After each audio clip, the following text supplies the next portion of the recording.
My name is Amanda Lee, and this is Kaya. And we just wanted to tell you a story about my miraculous life. By the end of this speech, you will understand a little more about who I am and why I am getting my degree in early childhood care and education. We form bonds early in life. Often before we've decided what we want to become in life, we've attached ourselves to people who will have a major impact in our lives.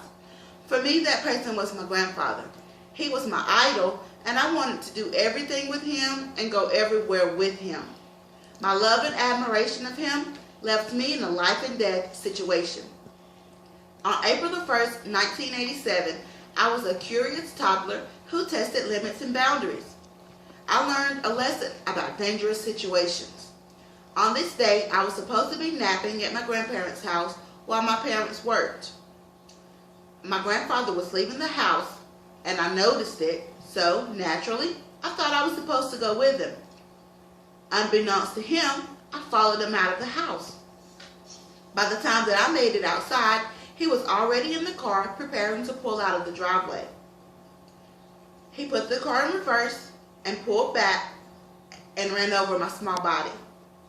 Immediately, he slams on the brakes, he puts the car in drive and pulls the car back into its original position, running over my small body again. Once he got out of the car and saw my bloody body on the ground, he called for emergency services. At the hospital, the doctors worked for hours trying to stabilize me. Finally, they come out and they told my family that I was stable, but I was barely hanging on to life. They told my family to prepare for the worst. If there were any other family members that need to come and say goodbye, they should hurry and get there before it was too late.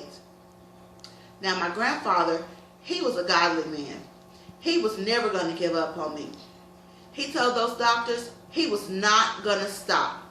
So he cleared the room of all doctors and all family members. He dropped to his knees and began to pray. Now, after hearing this story over and over and over and over, I vowed that I will always strive to make my grandfather proud of me.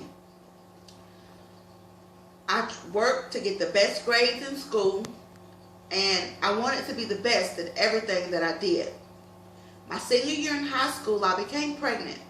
I felt as if I had failed my grandfather.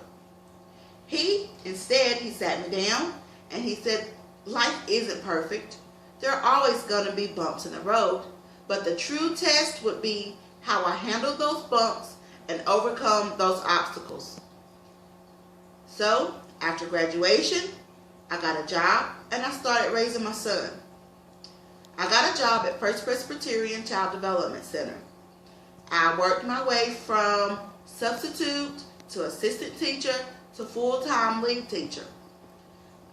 After a few years there, I decided that I need to have more training in education, so I went to Lanier Tech and I got my TCC in early childhood care, and I started my daily routine of just working. Now, my grandfather felt that I had gotten comfortable once again, so he sat me down again and it's like, I know you had a little bit of schooling, but the only way to be sure that you have a great future for you and your son is to have a degree. So, once again, I got myself back into school to continue on with my education. I'm sad to say that my grandfather is no longer with me today, so he won't see me get my degree. By taking this class, I'm one step closer to getting my degree and being the woman that he knew that I would always be.